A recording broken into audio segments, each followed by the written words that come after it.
Soft टकको आजको अङ्कमा हामीहरूसँग हुनुहुन्छ मौलिक जरोकिलो पार्टीका अध्यक्ष सुशील गौतम। अब यो पार्टीको नाम नै मौलिक छ भनेपछि मौलिकता त होला नै, देखिन्छ पनि। अहिले उहाँहरू पनि थुप्रै राजनीतिक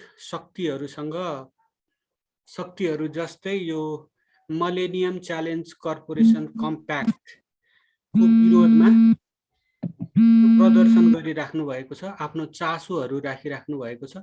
यसै सम्बन्धमा हामीले मौलिक जरोकिलो पार्टीका अध्यक्ष सुशील गौतमज्यूसँग कुराकानी गरेका छौँ। कार्यक्रममा स्वागत छ यहाँलाई। नमस्कार, धन्यवाद। अब कुराकानी चाहिँ आफ्नो यो मौलिक जरोकिलो पार्टीको परिचय कसरी स्थापना हुन गयो त्यसबाट अनि यसका उद्देश्यहरूबाट सुरु गरौँ। हजुर, युगद्रष्टा गुरु डाक्टर निर्मलमणि अधिकारी र गुरुआमा उर्मिला खनाल अधिकारीले 2072 सालको घटस्थापनामा नेपाल चाहिँ अब अहिलेकै जुन तरिकाले अगाडि बढिरहेको छ त्यो तरिकाबाट गइरहने हो भने नेपाल नै नरहने अवस्था आउने देखिनु भयो।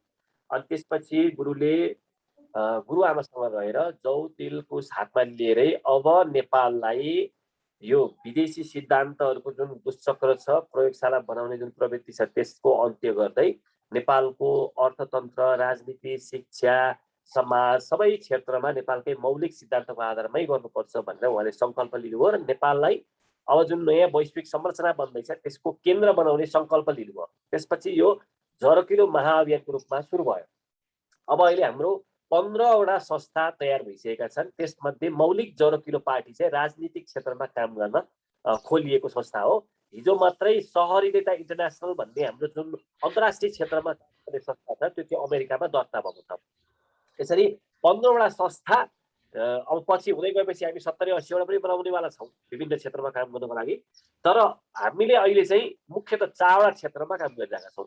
एउटा धर्म संस्कृतिको क्षेत्रमा, त्यो अर्कै संस्थाहरूले गर्छन्, अर्को राजनीतिको क्षेत्रमा, अर्को शिक्षाको क्षेत्रमा र अर्को अर्थतन्त्रको क्षेत्रमा। यो 4वटा क्षेत्रमा काम गर्नको लागि हाम्रा संस्थाहरू काम गरिरहेका छन्। त्यसमध्येको राजनीतिक क्षेत्रमा काम गर्ने चाहिँ मौलिक जरोकिलो पार्टी हो। मौलिक जरोकिलो पार्टीको उद्देश्य के हो त भन्दा जब 3टा छ।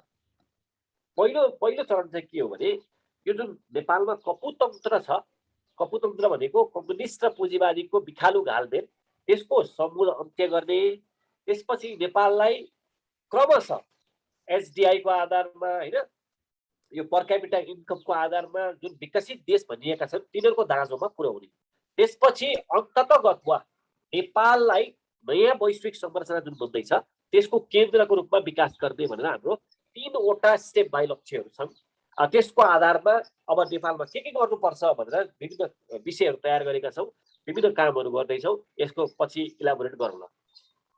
यो जुन नेपाललाई नयाँ वैश्विक संरचनाको केन्द्र बनाउने जुन भिजन लिएर आउनु भएको छ नि, त्यही प्रसङ्गमा चाहिँ के भन्दाखेरि अहिले नेपाल एउटा महाशक्ति राष्ट्र छ, अर्को उदाउँदो शक्ति राष्ट्र छ, अनि त्यसपछि अर्को हाइपर पावर भनौँ न भारत छ, युरोपियन युनियन छ।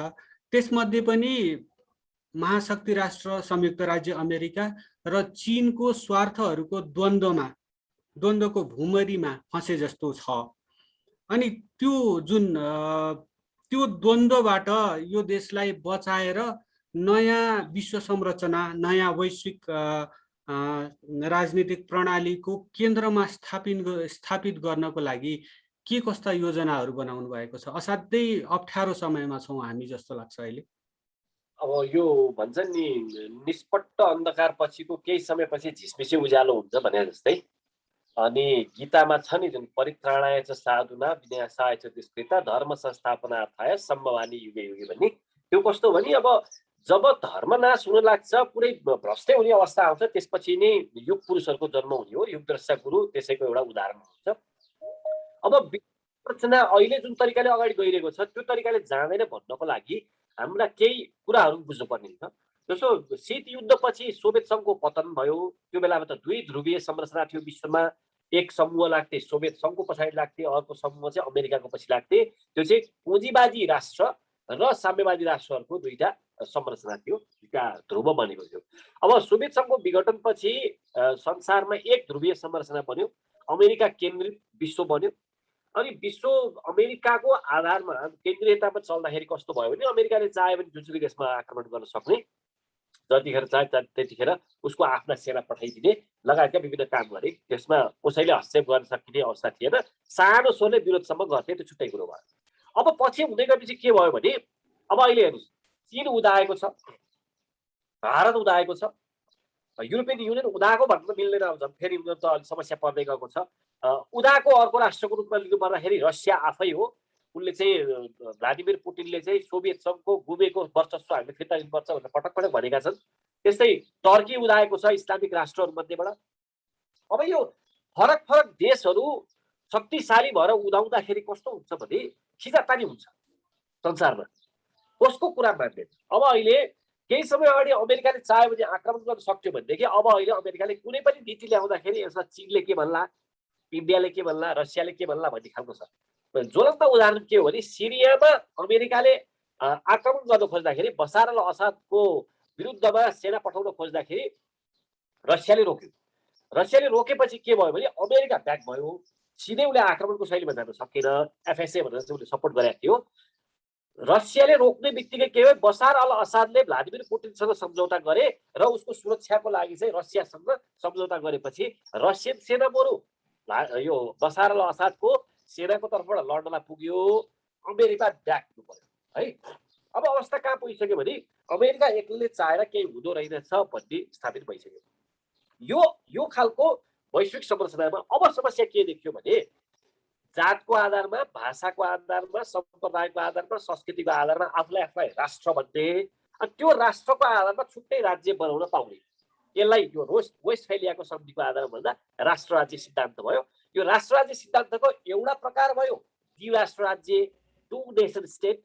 त्यो भनेको सिके राउतले नेपालमा पहाडीहरूको एउटा राष्ट्रियता छ, मधेसीको अर्को राष्ट्रियता छ, त्यही भएर नेपाल दुईवटा राष्ट्रियता भएको देश हो भनेका थिए। अब अहिले बाबुराम भट्टराईहरू होइन, दुईवटा देश होइन, नेपालमा पहाडी पनि छन्, मधेसी पनि छन्, धोती लाउने पनि, टोपी लाउने पनि छन्, गुरुङ बोल्ने पनि छन्, मगर बोल्ने पनि छन्, नेवार बोल्ने पनि छन्, अनेक छन्। त्यही भएर नेपाल चाहिँ बहुराष्ट्रिय राज्य हो भनेर उनीहरू बहुराष्ट्रिय राज्यतिर गएका छन्, सिके राउत द्विराष्ट्र राज्यतिर गएको थियो।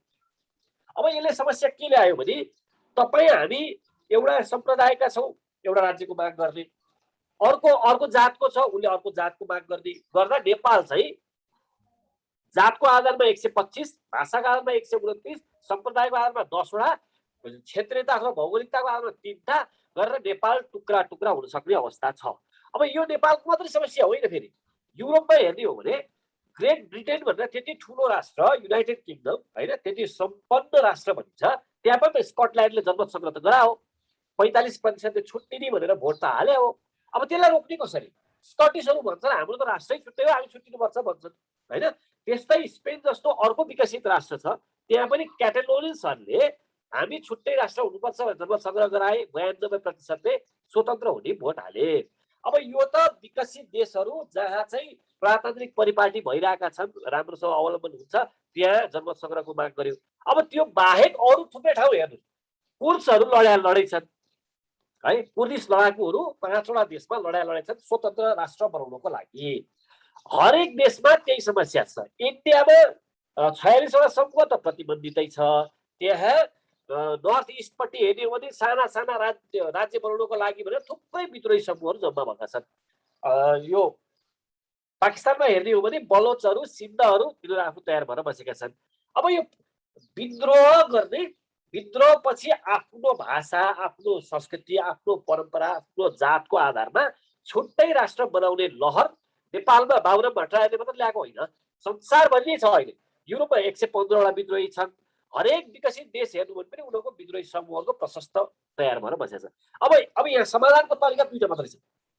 एउटा गोली हान्ने, कसरी विद्रोहको कुरा गर्यो कि स्वतन्त्र राष्ट्र बनाउँछु भन्ने कुरा गर्यो कि उसलाई गोली ठोकिदिने, एउटा कुरो त्यो भयो। अर्को भनेको होइन, सैद्धान्तिक रूपमा तपाईँहरू गलत हुन्छ। आज तपाईँले भाषाको आधारमा कुनै देशको माग गर्नुभयो भने भोलि तपाईँहरूभित्र रहेका अरू जात, अरू सम्प्रदाय, अरू विविधता जुन छ नि, त्यसको आधारमा पनि हुन्छ माग्ने भयो। काठमाडौँमा देवा प्रदेश भनेर देवाको छुट्टै राज्य हुनुपर्छ भनेर जुन माग आइरहेको छ, त्यो माग पुरा भएको भोलिपल्टदेखि काठमाडौँभित्र जुन नेवार समुदायभित्र रहेका दलित अथवा शिल्पी समूह छन् उनीहरूले पनि भन्न थाले हामीलाई पनि गैर भौगोलिक प्रदेश चाहिन्छ, किनभने हामी पहिलेदेखि जुन दमनमा परेछौँ, पीडामा परेका छौँ, हामी यसरी मिल्न बस्न सक्दैनौँ भने फेरि उनीहरूले माग्न थाल्छन्। तराईमा मधेस प्रदेश भनेर छुट्टिएको भोलिपल्ट जुन सिकेर उठाएको मुद्दा थिए, छुट्टिएको भोलिपल्ट धोती लगाउनेको एउटा राष्ट्रियता हुन्छ भनेर छुट्याउन मिल्ने भने मैथिल बोल्नेको अर्को राष्ट्रियता हुन्छ भने छुट्याउन मिल्छ मिल्दैन? बङ्गलादेश त थुप्रै हो पाकिस्तानबाट भाषाको आधारमा। यसरी भाषाको आधारमा, सम्प्रदायको आधारमा, जातको आधारमा, नस्लको आधारमा भन्दै छुट्टा छुट्टै देश बनाउने, टुक्रा टुक्रा हुने घृणा, द्वन्द्व, विवादको सम्भावना अब विश्वमा देखिया छ। अब यो समस्याको समाधान कसरी ल्याउने भन्दा युगदृष्टा गुरुले चाहिँ राज्य राष्ट्र सिद्धान्त भनेर अभिनिर्माण गर्नुभएको छ। कौटिल्यको अर्थशास्त्रपछि 2300 वर्षपछि नेपालमा राज्य राष्ट्र भन्ने सिद्धान्तको अभिनिर्माण भएको छ। यो राज्य राष्ट्र सिद्धान्त एक मात्र समाधान हो। यो बाहेक कसैले समाधानको रूपमा केही ल्याउँछ भने म त्यसमा खुला बहस गर्न चाहन्छु। राज्य राष्ट्र सिद्धान्तको अवलम्बन गरेपछि नेपालमा देखिएको जुन खालको अहिले घृणा द्वन्द्वको समाधान छ त्यसले पनि ल्याउने छ, राज्य राष्ट्र सिद्धान्तले समाधान दिनेछ। साथसाथै नेपालको छिमेकी राष्ट्रमा रहेको भारत र अर्को छिमेकी राष्ट्र चीन, यो दुईटैलाई समस्या परेको छ। अहिले उइगुरहरूले चीन टुक्राउन खोजिरहेछ, तिब्बतले चीन टुक्राउन खोजिरहेछ, हङकङले टुक्राउन खोजिरहेछ, इनर मङ्गोलियाले टुक्राउन खोजिरहेछ भने उसलाई के भन्न सकिने भयो भने राज्य राष्ट्र सिद्धान्तको अवलम्बन गरेपछि तपाईँहरूमा रहेको छ उइगुरको समस्या छ, जुन इनर मङ्गोलियाको समस्या छ त्यसलाई समाधान गर्न सकिन्छ है भनेर चीनलाई कन्भिन्स गराउन सकियो, भारतलाई भारत टुक्रा टुक्रा हुनबाट जोगाउन सकियो है। त्यहाँ पनि राज्य राष्ट्र सिद्धान्तको अवलम्बन गरेर भने उनीहरूबाट समस्या फाइदा हामीलाई के हुन्छ भने चीनको दुश्मन त भारत हो, उनीहरू त युद्ध लडेका छन्। भारत चीनको कुरा मान्दैन, चीन भारतको कुरा मान्दैन, किन उनीहरूको फेस सेभिङ चाहिएको छ भने नेपाल त एउटा सानो राष्ट्र हो, उनीहरूको लागि नेपाल त एउटा बिचमा रहेको एउटा सानो राष्ट्र हो। फेस सेभिङको लागि नेपाल जतिको पर्याप्त राष्ट्र उनीहरूको लागि हुँदैन। त्यही भएर नेपालबाट आएको स्टेट नेसन थ्योरीको अवलम्बन गर्न सकियो भने हाम्रो देशमा जुन विखण्डनको सम्भावना छ त्यसलाई रोक्न सकिने रहेछ भनेर हामीले अहिले प्रयास गरिरहेका छौँ। इन्डियामा त यो धेरै बहस भइसकेको छ। इन्डियामा पनि पार्टी खोल्नको लागि राज्य राष्ट्र सिद्धान्त अनुसार पार्टी खोल्नको लागि बहस भइरहेको छ। चीनको अर्कै समस्या छ, त्यहाँ पार्टी खोल्न गाह्रो छ होइन, तर त्यहाँ पनि चर्चा भइरहेको छ भने जुन दिन चीन र इन्डियाले आफ्नो विखण्डनको सम्भावना, सम्भाव्य विखण्डनलाई रोक्नको लागि राज्य राष्ट्र सिद्धान्त एक मात्र विकल्प रहेछ है भनेर बुझेर अवलम्बन गर्छ नि, त्यसपछि नेपाल केन्द्रित वैश्विक संरचनाको निर्माण भयो भनेर बुझे हुन्छ। त्यसपछि एकपछि अर्को गर्ने है, कुरा यति मात्रै होइन। कुरा अहिले हेर्नुहोस्, पुँजीवादी अर्थव्यवस्था छ, साम्यवादी अर्थव्यवस्था छ, अथवा यो दुईटा मिसिएको अलिअलि प्रजातान्त्रिक समाजवादी भन्नेहरूले ल्याउने गरेको समाजवादी अर्थतन्त्रको व्यवस्था छ। अब यो अर्थतन्त्र दुईटैमा समस्या छ। साम्यवादी अर्थव्यवस्था चलेन, त्यो त चीनै उदाहरण छ। देन स्याओपिङ पछि त चीन त पुँजीवादी अर्थव्यवस्था छ, पार्टी मात्रै कम्युनिस्ट पार्टी हो। पुँजीवादी अर्थव्यवस्था चल्दैन भनेर पल मेसन जस्ता पुँजीवादी राष्ट्रका लेखकहरू विश्लेषकहरू भन्न थालिसकेका छन्।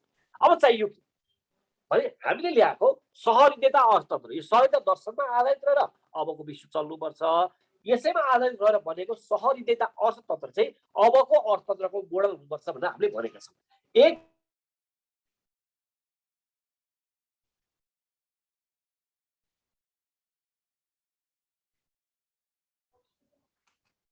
नयाँ वैश्विक संरचनाको केन्द्र बन्ने ग्यारेन्टी छ।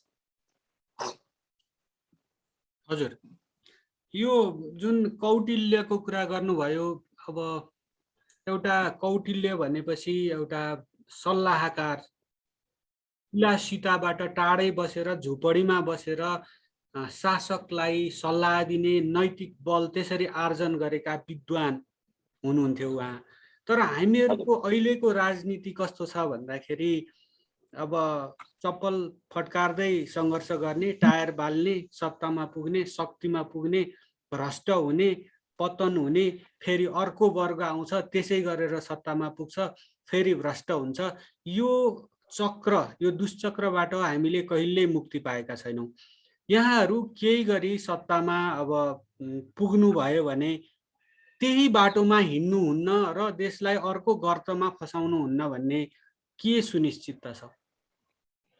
अघि तपाईँले जुन त्यो कौटिल्यको बारेमा चर्चा गर्नुभयो, सल्लाह सुझाव दिने, शासकलाई आफ्नो तर्फबाट मार्गनिर्देश गर्ने व्यक्ति भन्नुभएको थियो, त्यो भनेको आचार्य पद्धति हो। हामीले मौलिक जरोकिलो पार्टीमा आचार्य पद्धति अवलम्बन गर्छौँ। न त फर्स्ट अमोङ द इक्वल्स भनेर टाउको गर्नेको आधारमा मेरा पछाडि यतिजना मान्छे छन्, त्यही भएर मैले चाहिँ फलाना पद पाउनुपर्छ भन्ने, नभए त्यो पनि गर्न सके गुटबन्दी गर्ने, मेरा पछाडि केन्द्रीय समितिमा यतिजना सदस्य छन् त्यही भएर मैले यो गर्न पाउनुपर्छ भन्ने, त्यो खालको गुटबन्दी, त्यो खालको टाउको गर्ने संरचना पनि हाम्रोमा छैन। अर्को सर्वहारा वर्गको अधिनायकत्व हुनुपर्छ भन्ने बेलामा चाहिँ अनि आफू चाहिँ हुन्छ नि आलिशान बङ्गलामा बस्ने, आफ्नै अन्तर्गत पोलिट ब्युरो, स्थायी समिति के संरचना बनाएका छन् सबै आफू अन्तर्गत राख्ने, अनि देशमा चाहिँ पुरा निरङ्कुशता तानाशाही हुन्छ नि अधिनायकवाद लाड्नलाई तत्पर रहेका, त्यो पनि हामी होइन। हामी आचार्य पद्धतिको अवलम्बन गर्छौँ। आचार्य पद्धति भन्ने बित्तिकै खास सरक बुझ्दाखेरि अब दर्शकहरूले पनि बुझ्नुपर्ने हुन्छ, डिटेलमा जान भ्याइएन भने फुटबल खेल्दाखेरि कोचले कसरी गोल हान्ने, कसरी दौडिने, कसरी छलाउने भनेर सबै कुरा सिकाएको हुन्छ। विपक्षी कस्तो छ, विपक्षीको क्षमता के हो, कमजोरी के हो, उसलाई कसरी छलाउने सबै सिकाएको हुन्छ। तर खेल मैदानमा कोच उत्रिँदैन, बाहिरै बस्छ, बाहिरै बसेर उसले सिकाइरहेको हुन्छ, उता जा यसरी जा, उसलाई कभर गर यसरी भनेर सिकाइरहेको हुन्छ। तर जब खेल जितिन्छ नि, कोचको भनाइअनुसार, कोचको गराएको अभ्यास अनुसार जब खेल जितिन्छ, कोच पनि सम्मानित हुन्छ। यदि खेल हारियो भने सबैभन्दा बढी आरोप चाहिँ कोचलाई नै आउँछ, कस्तो सिकाएको, पुरै खेलाडीले केही कामै गर्न सकेनन् भन्ने पर्छ। अब समस्या के हो भने त्यहाँ चाहिँ कोचले पैसा लिएर गर्छ, आचार्य पद्धतिमा पैसा लिएर गर्ने भन्ने हुँदैन, फरक यति मात्रै रह्यो होइन। जब कोच जसरी खेलाडीहरूलाई सिकाएर निरन्तर मार्गनिर्देश गरेर यो गर्नु यो नगर्नु यसरी गर्नु भनेर सिकाएर अगाडि बढाउँछ नि, त्यसै गरी आचार्य पद्धतिमा पनि युगद्रष्टा गुरु हुनुहुन्छ अहिले, तर हामी आप्त परिषद भन्छौँ होइन। आप्त परिषद चाहिँ निरन्तर चलिरहने हो। अहिले हामी युगद्रष्टा गुरुको नाममा पनि उहाँले अभिनिर्माण गर्नुभएको दर्शनवाद सिद्धान्त प्रतिमानको आधारमा हामी शपथ पनि गर्छौँ। उहाँले हामीलाई मार्गनिर्देश कसो गरिरहनु भएको छ भने नेपाललाई अगाडि कसरी बढाउने, नेपालको राष्ट्रियता बलियो कसरी बनाउने, अर्थतन्त्रमा कसरी अगाडि लाने, शिक्षा नेपालको कस्तो हुने, राजनीति कसरी गर्ने र दार्शनिक चिन्तन नै नेपालको कस्तो बनाउनुपर्छ भनेर उहाँले पुरै 20 वर्ष लगाएर साधना गर्नुभयो, अनुसन्धान गर्नुभयो, अनुष्ठान गर्नुभयो। त्यसपछि जुन सिर्जित भएका जुन सिद्धान्तहरू छन्, दर्शन छन्, प्रतिमान छन्, त्यसलाई हामीले अवलम्बन गरेका छौँ र गुरुले नै हामीलाई प्रशिक्षित गराइसक्नु भएको छ र हामीलाई अहिले खेल मैदानमा उतार्नु भएको छ।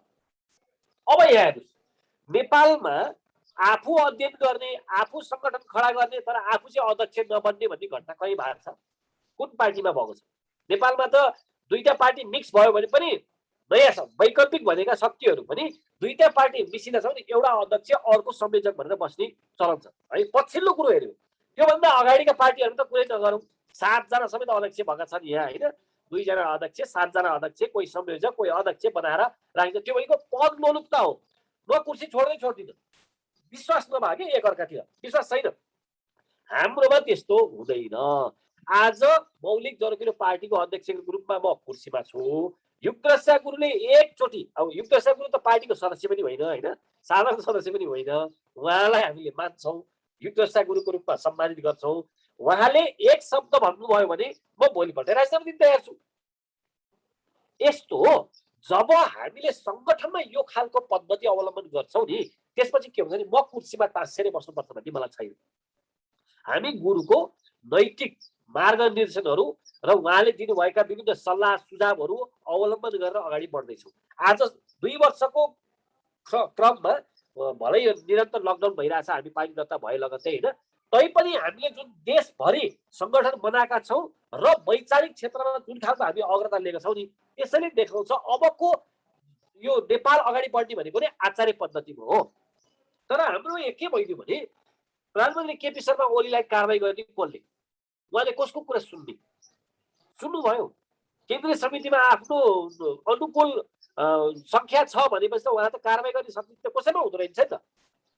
त्यही भएर के हामीलाई के हुनुपर्छ भने म भन्दा पनि माथि कोही छ भन्ने भावना हुनुपर्छ।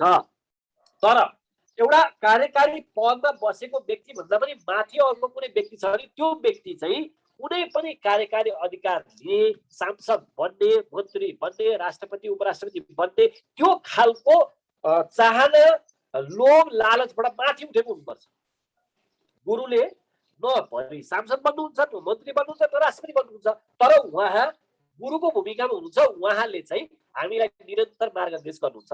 ठ्याक्कै आचार्य पद्धति अर्थात् तपाईँले भन्नुभएको जस्तो कौटिल्य, ठ्याक्कै त्यही संरचना हामीले नयाँ आधुनिक कालखण्डमा पनि ल्याइरहेका छौँ।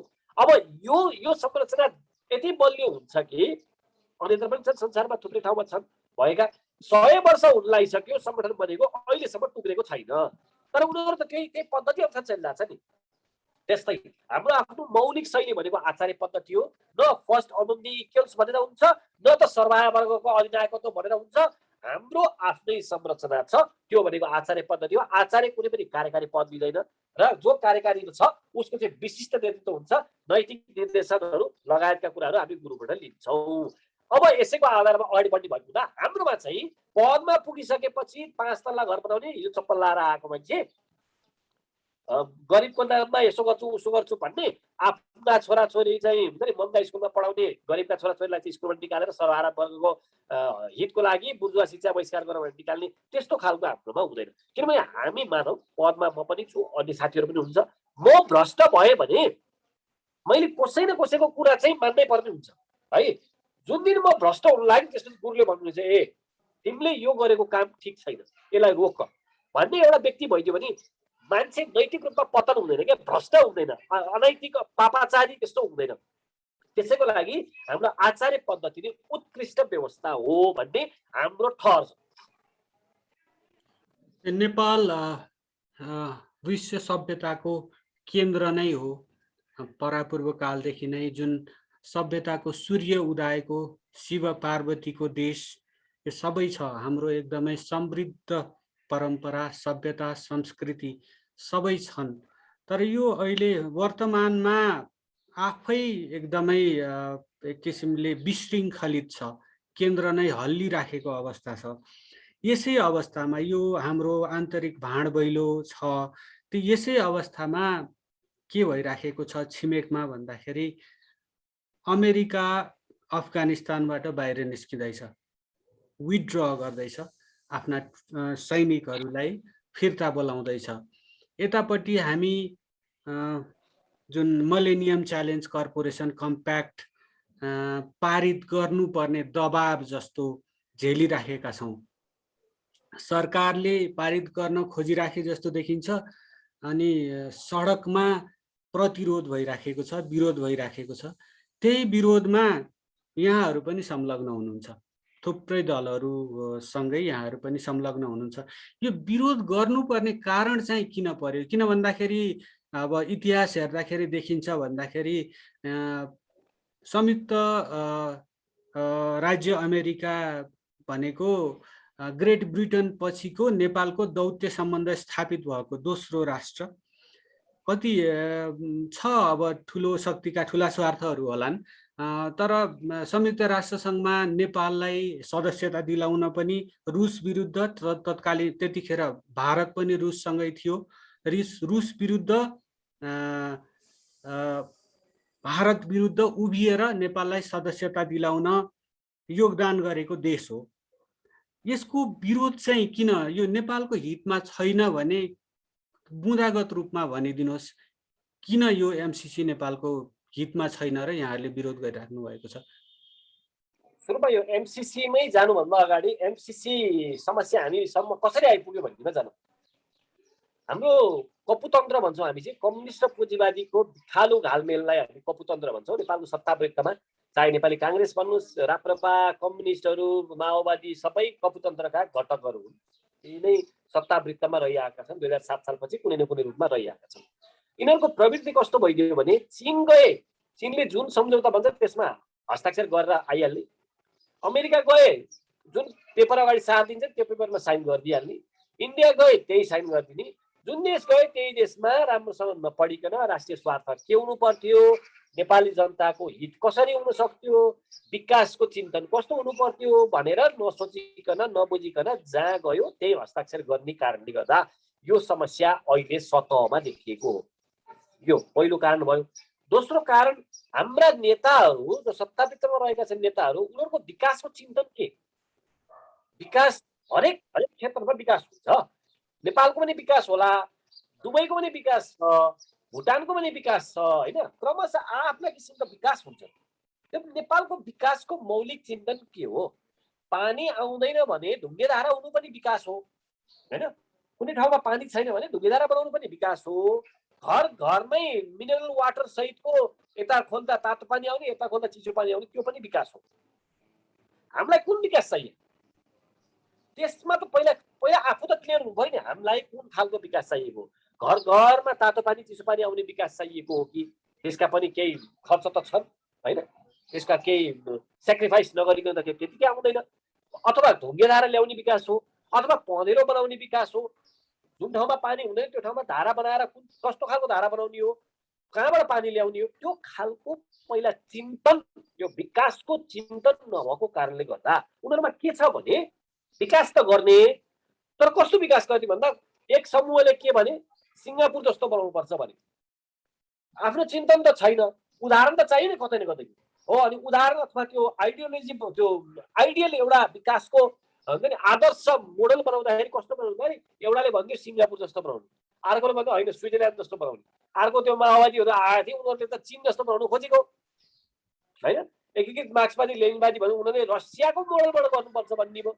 नेपाली काङ्ग्रेस भयो, प्रजातान्त्रिक समाजवाद त इन्डियामा सुरु भएको थियो, इन्डियामा त्यो बेलामा प्रजातान्त्रिक समाजवादलाई जे गरिएको थियो त्यही गर्नुपर्छ भन्ने, यो हरेक दलहरूको आफ्नो मौलिक चिन्तन नभएको कारणले गर्दाखेरि यो समस्या हो। यो दुईटा समस्याको रूपमा मैले लिएँ। त्यसै कारणले गर्दा एमसिसीका कुरा आए, बिआरआईका कुरा आए, भोलि रिभर लिङ्कका कुरा होलान्, अनि अनेक इस्लामिक देशहरूले अन्य पनि ऊहरू फाल्देलान् होइन, सहयोगका जालहरू फाल्देलान्।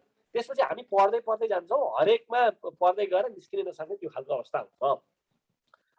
अब समाधान चाहिँ के हो भने एमसिसी त रोक्नुपर्छ। एमसिसी किन रोक्नुपर्छ भन्दा प्रशस्त छलफल भएका छन्। यसमा बुदागत रूपमा भन्दाखेरि पनि एउटा नेपालको कानुनको सर्वोच्चतालाई यसले अवमूल्यन गर्छ। दोस्रो, नेपालमा कुनै प्रसारण लाइन बनाउँदाखेरि इन्डियाको सहमति आवश्यक पर्ने भनेर जुन खालको गरिएको छ, त्यसपछि त नेपालले त्यो सम्झौता अनुसार लागू गर्नको लागि त इन्डियामा जसरी पनि जे हजुरी गर्नुपर्ने हुन्छ। त्यसले गर्दा नेपालको परराष्ट्रदेखि लिएर स्वाधीनताको समेत अवमूल्यन हुन जान्छ। तेस्रो छ, नेपालमा अडिटिङ गर्न नपाउने अमेरिकाकै अडिटर भयो भने उनीहरूले विश्वासिलो मान्ने भन्ने जुन छ त्यो घातक छ। मान्छौँ हामी नेपाल भ्रष्टाचारले एकदम थिरो भएको देश हो, तर त्यसो भन्दैमा के नेपालको लेखा प्रणाली नै छैन त? त्यो अर्को समस्या रह्यो। अर्को गोपनीयता भन्ने पनि हुन्छ। अमेरिकाको आफ्नै स्वार्थ छ चीन विरुद्धको, चीनको आफ्नै स्वार्थ छ अमेरिका विरुद्धको होइन। गोपनीयता जुन नेपालका कतिपय ठाउँहरूमा प्रवेश गर्न नपाइनेछ, त्यो ठाउँमा विभिन्न आयोजनाहरू निर्माण गर्न नपाइनेछ। जब एमसिसी लागू हुन्छ, एमसिसीका पदाधिकारीहरूले भन्दैलान् यो ठाउँमा हामी यो गर्नुपर्छ, यसमा अध्ययन गर्न बाँकी छ भनेर उनीहरूले प्रवेश गराइदिएलान्। त्यसपछि नेपालले के भन्ने? नेपालमा कुनै मुद्दा चलाउन पाइँदैन। एमसिसी लागू भइसकेपछि त्यही एमसिसी नै नेपालको कानुनभन्दा माथि गइदिन्छ। यदि त्यो एमसिसी बाजी नै रहेछ भने पनि कानुन बरु संशोधन गर्नु पर्यो, एमसिसी बाजिँदैन, हट्दैन। त्यही भएर नेपालको न गोपनीयता रहन्छ। नेपाल चाहिँ विदेशी शक्ति राष्ट्रहरू एक विरुद्ध अर्को खेल्ने क्रीडा स्थल बन्न जान्छ। नेपालको कानुनको सर्वोच्चताभन्दा माथि एमसिसीका सम्झौताहरू रहने भए अनि त्यहाँ सुरु हुने बन्न सक्ने कुनै पनि बौद्धिक के भन्छ सम्पत्ति होइन, पेटेन्ट राइट भनौँ न, त्यस्ता खालका सम्पत्तिहरू पनि सिर्जना भयो भने पनि त्यो अमेरिकी उसमै जान्छ भन्दा यो ठुलो कुरो होइन। नेपालको वार्षिक बजेट 16 खर्ब छ। 5 वर्षको अवधिमा नेपालको वार्षिक खर्च मोटामोटी रूपमा 80 खर्बको हुन्छ। 80 खर्बको वार्षिक बजेट भएको देशलाई जाबो 55-60 अर्ब रुपियाँमा किन त्यस्तो दौडिनु परेको मैले चाहिँ बुझिरहेको छैन। जम्मा 10 अर्ब रुपियाँ त नेपालको बजेटबाट निकालेर गरे भएन भने कुन ठुलो कुरो? 16 खर्बको वार्षिक बजेट छ, विकास खर्च गर्नै सकेको छैन। 55% भन्दा माथि जानै सक्दैन विकास खर्चको कुरा गर्ने हो भने। अनि विदेशी दान लिने भनेपछि, भिख लिने भनेपछि किन त्यसरी मरिहत्ते गरेर जानु पर्यो? ल्याउनु परेन। न त बिआरआई चाहियो हामीलाई, न त एमसिसी चाहियो, न त इन्डियाको रिभर लिङ्क चाहियो, हामीलाई कुनै पनि चाहिएन। हामीलाई के चाहिँ चाहियो भन्दा यो त समस्या भए। अब समाधान के त भन्दा पहिला हामीले विकासको मौलिक चिन्तनमा पर्याप्त काम गर्नुपर्ने छ। एउटा उदाहरण दिउँ तपाईँ। नेपालमा जुन पहिला घर बनाइन्थ्यो, माटोले गोबरले लिपेको घर होइन, खरले छाएको जुन त्यो घर छ, त्यो घर चाहिँ गर्मी महिनामा 5 डिग्रीसम्म चिसो हुने भित्र, जाडो महिनामा बाहिर भन्दा भित्र 5 डिग्री तातो हुने। त्यसले टेम्परेचर एडजस्ट गर्थ्यो, प्राकृतिक रूपमै वातानुकूलित। हजुर हजुर। अनि त्यो घर भत्क्यो भने पनि त्यहाँ फल्नको लागि कुनै समस्या छैन। त्यो घर भत्क्यो भने त्यही घाँस पातहरू उम्रिन्थ्यो। अब हामीले अहिले कस्तो घर बनायौँ भने जस्तै मेरै घर पनि छ, म पनि त्यही खालको मानसिकता व्याप्त भएकै एउटा उपज हुँ। हामीले ढलान गरेको घर बनायौँ, त्यसमा सिमेन्ट रड लगायतका कुरा त छँदैछन्। अब यहाँ जाडो महिनामा बाहिरभन्दा बढी जाडो हुन्छ सिमेन्ट चिसिएर, गर्मी महिनामा एकचोटि तातिएपछि सेलाउँदैन तातिएर। पहिला वातावरण अनुकूल घरहरू हुन्थे, अब अहिले वातावरणको झन् प्रतिकूल रहने खालको घरहरू बनेका छन्। अनि यो घर भत्कियो भने यहाँ फेरि उत्पादन योग्य जमिन बनाउनको लागि ठुलो खर्च लाग्छ। यो ढलान जति सबै निकालेर गर्नको लागि बहुत ठुलो खर्च लाग्छ। एउटा वातावरणलाई पनि सुहाउँदो छैन, अर्को यसलाई फेरि कृषि योग्य जमिन बनाउन पनि सम्भव छैन भने हाम्रो आफ्नो जुन पहिलाका घर थिए नि, त्यो घर फेरि पहिला जसरी माटोले लिपिन्थ्यो, गोबरले लिपिन्थ्यो, ढुङ्गा माटो मिलाएर बनाइन्थ्यो, खरले छाइन्थ्यो, त्यही नै हुनुपर्छ, त्यसरी नै हुनुपर्छ भन्ने होइन। तर त्यसका केही गुण रहेछन्, वैज्ञानिक जुन गुणहरू छन् नि, त्यसको वैज्ञानिक अनुसन्धान गरेर नयाँ किसिमको त्यही घर हुने, माटो ढुङ्गा माटो खरले छाकै हुने, तर त्यसको हावाले नउडाउने त्यसो भए मैले यहाँलाई यहीँनिर रोकेँ अलिकति। यो यहाँहरूले घर भने जस्तै यो देशको राजनीतिक व्यवस्था पनि हावापानी माटो सुहाउँदो व्यवस्था खोजिराख्नु भएको हो। अनि एउटा कुरा यहाँहरूको एजेन्डा जुन छ धर्मनिरपेक्षता छ, त्यसको विरोधमा हुनुहुन्छ। त्यसको विरुद्धमा फेरि जुन व्यवस्था ल्याउन खोज्दै हुनुहुन्छ, यसमा त्यति सफल हुनुभयो भने, यदि सफल हुनुभयो भने त्यसले अर्को किसिमको धार्मिक द्वन्द्व, सामाजिक द्वन्द्व निम्त्याउने सम्भावनाहरूप्रति कतिको सचेत हुनुहुन्छ? त्यसको सम्भावना देखिन्छ कि सबैलाई मिलाएर लैजान सकिन्छ सनातन धर्मको छातामा? अब अहिले धर्मनिरपेक्षताको पनि जनमत सङ्ग्रह गर्नुपर्छ भनेर एउटा रविन्द्र मिश्रज्यूले भन्नुभएको छ। यसमा होइन धेरैको क्रिया प्रतिक्रियाहरू आइरहेको छ। हामी यसमा स्पष्ट छौँ, उहाँहरूले अहिले कुरा गर्न थाल्नुभयो, हामी पहिलेदेखि स्पष्ट छौँ। धर्मनिरपेक्ष भन्ने कोही पनि हुँदैन। पहिलो कुरो शब्दमै सुधार गरौँ है, धर्मनिरपेक्ष भन्ने हुँदैन है, आगोले नपोल्ने भन्ने हुँदैन, त्यही त पानीले शीतलता नदिने भन्ने हुँदैन। हजुर भन्नुहोस् न। निग्रह धीर विद्या सत्यमा क्रोधो दशकम धर्म लक्षणम भनेको छ। धर्मका 10वटा लक्षण भन्दाखेरि नचोर्नु, होइन, सरसफाइमा ध्यान दिनु, अनि के मोह नगर्नु लगायतका 10वटा जुन गुणहरू छन्, त्यसबाट राज्य निरपेक्ष कसरी रहने हो। त्यसो भन्ने बित्तिकै राज्य के हुने भयो, चाहे चोर नचोर हामीलाई मतलब छैन, चाहे सरसफाइ गर नगर हामीलाई मतलब छैन, स्वस्थ रहौ नरहौ हामीलाई मतलब छैन भने होइन त। त्यही भएर धर्म, पहिला धर्म भन्ने शब्द चाहिँ त्यहाँबाट हटाउँ। उहाँहरूले भन्नु खोजे पन्थ निरपेक्ष हो भने हामी त्यसमा स्वीकार छौँ है। पन्थ निरपेक्ष युरोपमा क्याथोलिक र प्रोटेस्टेन्टहरू 1618 देखि युद्ध गर्न थालेपछि क्याथोलिक राजा भए प्रोटेस्टेन्टलाई दमन गर्ने, प्रोटेस्टेन्ट राजा भए क्याथोलिकलाई दमन गर्ने, अनि पादरी चाहिँ राजाभन्दा माथिल्लो तहमा बसेर पादरीको हाली मुहाली हुने, त्यस्तो खालको संरचना त्यो बेलामा थियो।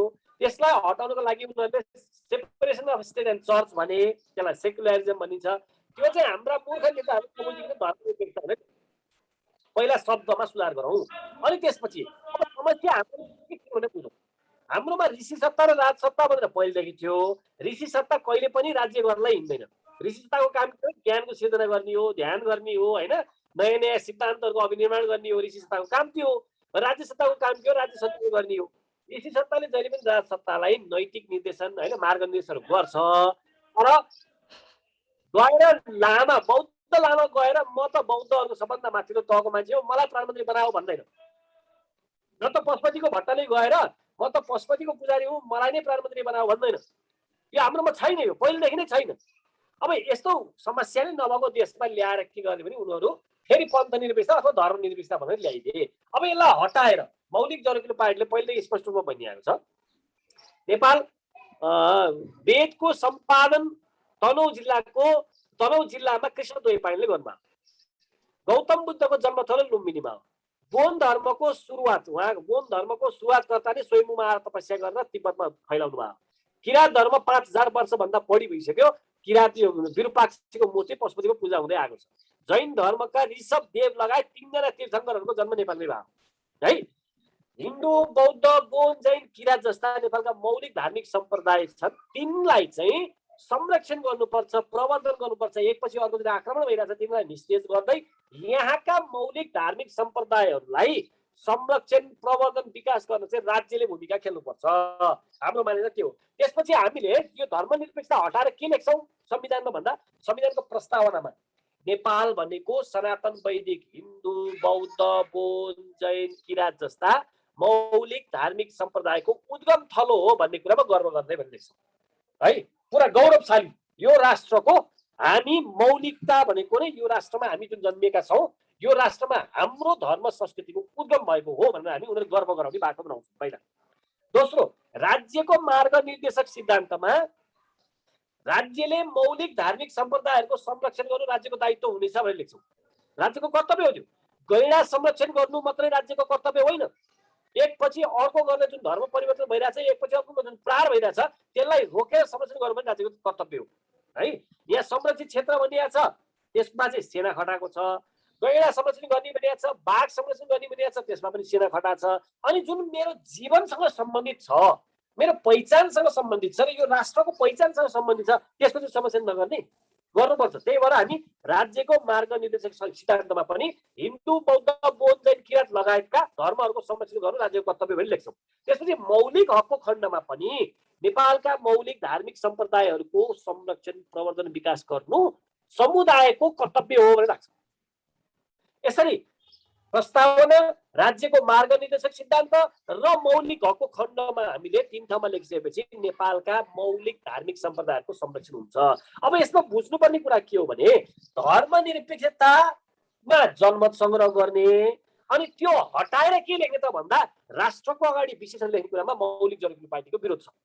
राष्ट्रको अगाडि कुनै पनि सम्प्रदायको, कुनै पनि समुदायको, कुनै पनि भाषाको, कुनै पनि जातको विशेषण लगाउनु भनेको वेस्टफेलियाको सन्धि अनुसार हो। 1648 मा क्याथोलिक र प्रोटेस्टेन्ट विद्रोहपछि भएको वेस्टफेलियाको सन्धिको आधारमा बनेको मान्यता हाम्रो वैदिक सनातन, हाम्रो बौद्ध परम्परा, हाम्रो किराँत परम्परा अनुसार मिल्दैन। लानुस्, त्यतै लानुस्, वेस्टफेलिया दिने लिएर जानुस्, जर्मनीमा छ। त्यहाँ क्याथोलिक र प्रोटेस्टेन्टलाई सुहाउने कुरो हो, हामीलाई सुहाउने कुरो होइन। त्यही भएर राष्ट्रको अगाडि विशेषण लगाउने कुरा पनि हामी मान्दैनौँ, धर्मनिरपेक्षता पनि मान्दैनौँ।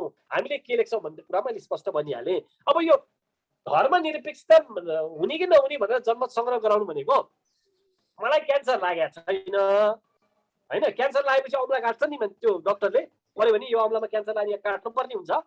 मलाई क्यान्सर लागेको छैन, ती मानिसहरू चाहिँ के भनिरहेछ भने मलाई क्यान्सर लाग्यो भने औँला काटेर फाल्नुपर्छ भनिरहेछन्। अनि औँला काटेर फाल्नको लागि पनि गाउँमा सोध्ने कुरा गरिरहेछ जनमत संग्रह। क्या मलाई क्यान्सर लागेको छैन, म यो औँला काटेर फालौँ कि नफालौँ भनेर गाउँलेहरूलाई सोध्ने कुरा गर्छ। यो मूर्खता हो। तपाईँ, म, मेरो गोत्र एउटा छ, मेरो धर्म एउटा छ, मेरो संस्कृति एउटा छ, त्यो धर्म संस्कृतिको अवलोकन गरेर पत्ता लगाउन सकिँदैन र? त्यसको जनमत संग्रह गर्नुपर्छ। ल कसरी जनमत संग्रह? तपाईँको आमाद्वारा जन्माइएको सन्तान हो कि होइन भनेर डिएनए टेस्ट गर्ने कि गाउँलेलाई सोध्ने? डिएनए टेस्ट गरे हुँदैन। त्यही भएर उहाँहरूको जुन मूर्खता छ समयमै सुधार गर्नु होला भन्ने अपेक्षा छ हाम्रो चाहिँ। तर हामी स्पष्ट छौँ। अब फेरि एमसिसीकै सेरोफेरोमा फर्कौँ। एउटा यो देश चाहिँ अहिले केन्द्रमा छ, हामीले चाहेर होस् या नचाहेर केन्द्रमा छ। हामी अस्थिर छौँ, हामी स्थायित्व पाइराखेका छैनौँ। यस्तो अवस्थामा अब एमसिसीको विरोध गर्नु परेका कारणहरू यहाँले बताइहाल्नुभयो।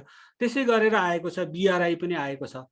बिआरआईको सम्बन्धमा यहाँहरूको के धारणा छ? यो नेपालको मात्रै हितका लागि गरिएको हो कि चीनको भू रणनीतिक व्यापारिक स्वार्थहरूको लागि अगाडि बढाइएको हो? त्यसै गरेर हाम्रो विशेष सम्बन्ध, तथाकथित विशेष सम्बन्ध भनिन्छ, राज्यहरूको, राष्ट्रहरूको बिचमा कस्तो किसिमको विशेष सम्बन्ध हुनुपर्ने हो त्यो मलाई थाहा छैन। त्यस्तो विशेष सम्बन्ध भनिएका भारतसँग हाम्रा थुप्रै असमान सन्धिहरू छन्। हाम्रा नदीहरूको जल सार्वभौमिकता कम्प्रोमाइज गरिएको छ, महाकाली सन्धि भएको छ, नदीहरू उपहारमै दिने जस्तो प्रणाली देखिएको छ, कोशी सम्झौता भएको छ, गण्डक सम्झौता भएको छ। यस्ता असमान प्रकृतिका सन्धि सम्झौताहरू सम्बन्धमा यहाँको के धारणा छ? यहाँको दलको के धारणा छ? अनि तपाईहरू कुनै दिन सत्तामा पुग्नु होला, शक्तिमा पुग्नु होला, त्यतिखेर यिनीहरूको करेक्सन गर्नको लागि, नेपालको हितमा ल्याउनको लागि के योजना गर्नुभएको छ? अब यो हामीले नेपालले सम्बन्ध कोसँग कस्तो बनाउने भन्ने विषय पहिले चर्चा गरौँ। अन्तर्राष्ट्रिय सम्बन्ध हुनुपर्छ। हामी उत्तर कोरिया जस्तो गरेर एक्लै बस्न पनि सक्दैनौँ। हामीलाई संसारमै बस्नु छ, होइन? संसारको सबैसँग मिलेरै बस्नु छ, सम्बन्ध बनाउनु नै छ।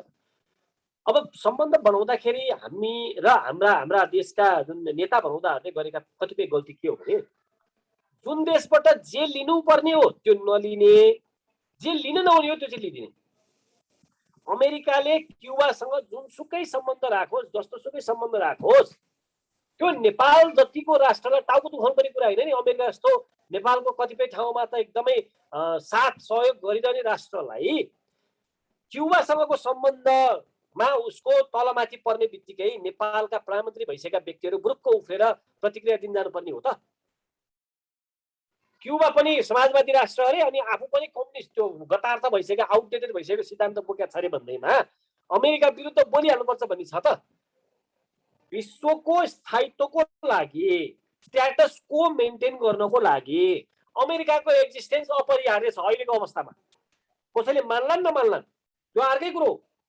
तर हामीले के चाहिँ बुझ्नुहुन्न भने, स्ट्याटस को मेन्टेन गर्नको लागि अमेरिकाको शक्ति विश्वमा अहिले स्थापित छ र अहिलेको जुन अवस्था छ त्यो बेलामा पनि अमेरिकाको शक्ति नहराउने हो भने हामीमाथि कस्तो थिचोमिचो हुनसक्छ भन्ने अनुसन्धान पनि नगर्ने, आकलन पनि नगर्ने, अनि ट्याउ त्यत्तिकै न्यु खोजे जस्तो गरेर प्रतिक्रिया दिइरहने काम गर्नु हुँदैन।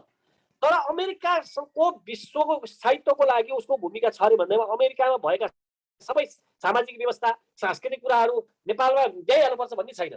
अमेरिकाबाट आएको टाई लगाइहाल्नु पर्ने, अमेरिकाबाट आएको पिज्जा खाइहाल्नु पर्ने, होइन? अमेरिकामा जुनसुकै कुरो होस्, बेबी सावर होस् कि जुनसुकै होस्, त्यहाँ भ्यालेन्टाइन डे होस् कि, त्यो चाहिँ नेपाल अवलम्बन गरिहाल्नु पर्ने जुन सांस्कृतिक कुरा हो नगरे नै हुन्थ्यो नि त।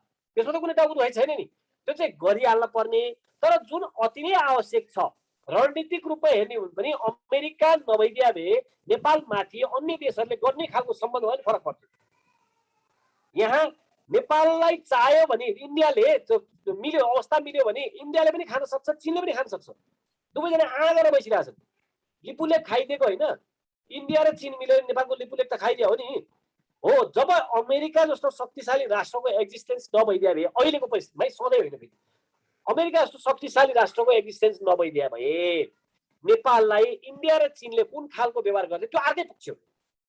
त्यही भएर हामीले कतिपय ठाउँमा सामरिक दृष्टिकोण राख्नुपर्छ, कतिपय ठाउँमा सांस्कृतिक दृष्टिकोण राख्नुपर्छ। इन्डिया र चाइना भनेका, चीन कन्फ्युसियस सभ्यतातिर फर्किँदैछ, होइन? सी जिनपिङ आएपछि त चिनिया विशेषता सहितको समाजवाद चाहिँ विश्वमा निर्यात गर्नुपर्छ भनेर उनले भाषण ठोकिसकेका छन्। त्यसपछि उनीहरू कन्फ्युसियस सभ्यतालाई फेरि पुनर्जागरण गर्नतिर लागिरहेका छन्। इन्डियामा नरेन्द्र मोदी वैदिक सभ्यताको पुनर्जागरण गरिरहेका छन्, होइन? भारतीय जनता पार्टी त उनीहरू त्यति शक्तिशाली पार्टी भएर खडा भएको छ। उता सी जिनपिङको नाम पुरै माओ सेतुङ र यो पछि तेस्रो व्यक्तिको रूपमा खडा भएका छन्, विधानमै लेख्ने गरी उनी खडा भएका छन्। इन्डियामा त्यति शक्तिशाली अहिलेसम्म इतिहासमै नभएको त्यत्रो ल्यान्डस्लाइड भिक्ट्री भएर नरेन्द्र मोदी उदाएका छन् भने नेपाल चाहिँ आफ्नो धर्म, सभ्यता, संस्कृतिबाट निरपेक्ष रहेर अगाडि बढ्छु भन्दा हामी हड्डी हुन्छ कि, त्यो हलुवामा बाल्लो भन्छ नि, कबाबमा हड्डी भन्छ नि, हो त्यस्तो बनिन सक्छ। त्यही भएर हामीले अब के गर्नुपर्छ भन्दा, सामाजिक सांस्कृतिक रूपमा इन्डिया हामीले सभ्यतागत सम्बन्ध बनाउनुपर्छ। पहिलो कुरो, हामी सभ्यता, ऊ पनि सभ्यतातिर फर्किँदैछ, ऊ पनि सभ्यतातिर फर्किँदैछ नि, हामी चाहिँ डुबुलन्ठन भएर त काम भएन। त्यही भएर हामीले चाहिँ हाम्रो सभ्यतातिर फर्किने बित्तिकै, इन्डिया वैदिक सभ्यतातिर फर्किने, चीन कन्फ्युसियस सभ्यतातिर फर्किने हुने बित्तिकै हामीले एउटा ग्राउन्ड भेट्छौँ। हामीले जब सभ्यतागत सम्बन्धको ग्राउन्ड भेट्छौँ, जस्तै चीनकै कुरा गर्ने हो भने कुङफू नै नेपालबाट गएका बुद्ध भद्रले सिकाएका हुन् भनेर मैले कतै पढेको छु है। उसको आफ्नो सभ्यता निर्माण गर्नको लागि नेपालका कैयौँ ऋषिमुनिहरूको योगदान छ भन्ने कुरा चिनियाहरूलाई हामीले बुझाउने बित्तिकै नेपाल चाहिँ अति नै प्राचीन राष्ट्र, उसको सभ्यतामा निर्माण गर्नलाई पनि नेपालको ठुलो श्रेय रहेछ, ठुलो भूमिका रहेछ भन्ने स्थापित गराउन सकियो भने हामी परम्परादेखि नै सँगै रहिआएका साथीहरू रहेछौँ भन्ने एउटा ठुलो आधार तयार हुन्छ। अनि तपाईँलाई थाहा होला त्यो स्यामुएल पी हन्टिङटनले भनेको अब नेपाल अब चाहिँ सभ्यताहरूको द्वन्द्व हुँदैछ। क्लास अफ सिभिलाइजेसन्स, हजुर। होइन, एउटा सभ्यताले अर्को सभ्यतालाई सिक्यो भने द्वन्द्व भइरहेछ भने चीनको सभ्यता, इन्डियाको सभ्यता, नेपालको सभ्यता चाहिँ एउटै हो है भन्ने बित्तिकै हामी एउटा राष्ट्र सांस्कृतिक रूपमा एउटा समूहमा पर्ने भयौँ। अनि हाम्रो सभ्यतामाथि प्रहार गर्न जो शक्ति चाहिरहेको छ उनीहरूसँग मिलेर परास्त गर्न हाम्रो आधार हुन्छ। यहाँ दुईटा कुरा बुझ्नु पर्यो। एउटा कोसँग सामरिक सम्बन्ध राख्ने हो त्यो बुझ्नुपर्छ। इन्डियासँग चीनसँग आर्थिक सम्बन्ध सामरिक सम्बन्ध गर्यो भने सामरिक कुरा आर्थिक कुरा त परिवर्तन भइरहन्छ नि। परिवर्तन भए मुद्राको भाउ घटे लगतै अब युद्ध गर्न थाल्ने होइन। व्यापार घाटा त मुद्राको भाउ तलमाथि हुने बित्तिकै त सुरु भइहाल्छ नि व्यापार घाटा र नाफा। अनि त्यसपछि युद्ध गर्न थाल्ने त सम्बन्ध बिगार्दिने त गर्न भएन नि। त्यही भएर हामी यस्तो बलियो सम्बन्धमा जानुपर्छ कि जसको सभ्यतासँग सम्बन्ध होस्, ग्राउन्ड बलियो होस् के। त्यसपछि बल्ल इन्डिया चीन र नेपालको एउटा ठुलो शक्तिशाली राष्ट्रहरूको एउटा समूह बन्छ। अनि त्यो समूह बनिसकेपछि बल्ल अरूसँग रणनीतिक स्वार्थ सामरिक स्वार्थ के गर्ने भनेर निर्माण गर्ने। आज चाहिँ अमेरिका विरुद्ध बोल्न पायो भने माइतीघर मण्डलामा पुगिहाल्ने, टाई लगाएर पुग्ने, बर्गर पिज्जा खाँदै त्यही पुग्ने। अनि अमेरिकाको जुन शक्ति छ उसले जुन स्ट्याटस को मेन्टेन गरेर बोलिरहेछ भनिरहेको छ त्यसको विरोध गरेर चाहिँ प्लेकार्ड लिएर पुगिहाल्ने। त्यो चाहिँ मूर्खता हो। अमेरिकाबाट आएको सांस्कृतिक कुरा के पनि लिनु पर्दैन।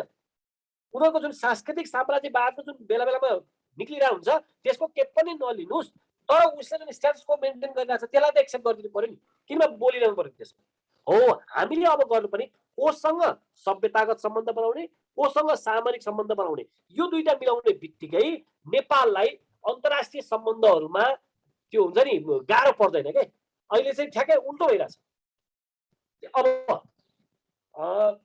रणनीतिक स्वार्थ आर्थिक स्वार्थको आधारमा इन्डियालाई र चीनलाई हेरियो भने जुन महाकाली सन्धि होइन, टनकपुर सन्धि, यस्ता यस्ता सन्धिहरू आइरहन्छन्। हामी झडा गरिरहन्छौँ, यसले सम्बन्ध तिक्तता ल्याइरहन्छ।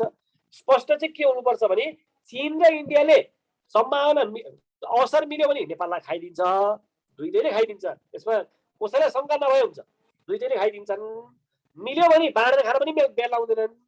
त्यही भएर हामी सभ्यतागत आधारमा सम्बन्ध बनाउनु पर्छ र यो सम्बन्धले हामीलाई समस्या नपारोस् भनेर सामरिक सम्बन्ध कुनै अन्य शक्तिहरूसँग बनाउनु पर्छ। यसरी नै हो नेपाललाई अगाडि बढाउने तरिका। अब रह्यो टनकपुर सम्झौताका कुरा, महाकाली सम्झौता बुढागत रूपमा भनियो भने त यो कपुतन्त्रको बारेमा धेरै कुरा छन्। मोटामोटी रूपमा भन्दा जुन पार्टीलाई इन्डियाले सपोर्ट गर्छ, जुन पार्टीलाई चीनले सपोर्ट गर्छ, त्यो पार्टीको नेता उता गएर म सरकारमा गयो भने तपाईँको यो कुरा मान्छु भनेर पहिले ल्याप्चे लाएर आइदिन्छन्। अनि त्यसपछि उसले सम्झौता गराउँछ। अनि दबाब दिने हो कि सांसद किन्ने हो कि खरिद बिक्री गर्ने हो कि पैसा हालिदिने हो कि अनेक चिज गर्छन्। अब समस्या यही हो, कपुतन्त्रको समूल अन्त्य नै त्यही भएर एक मात्र समाधानको बाटो। आफ्नो व्यस्त समयका बावजुद सफ्ट टकको लागि समय दिनुभयो। देशको जीवन अन्तर्राष्ट्रिय परिस्थिति सम्बन्धमा कुरा गर्ने अवसर पाइयो। अब मौलिक चरोकिलो पार्टीको योजनाहरू बारे पनि जानकारी दिन पाइयो। यसको लागि यहाँलाई धेरै धेरै धन्यवाद। हजुरलाई पनि धेरै धेरै धन्यवाद। सफ्ट टकमा बोल्ने समय दिनुभयो। हामीले विविध विषयमा चर्चा गर्दै गर्नुपर्ने हुन्छ। आउँदा दिनहरूमा पनि यस्तै किसिमका चर्चाहरू गर्न पाइयोस् है त। हस्, धन्यवाद।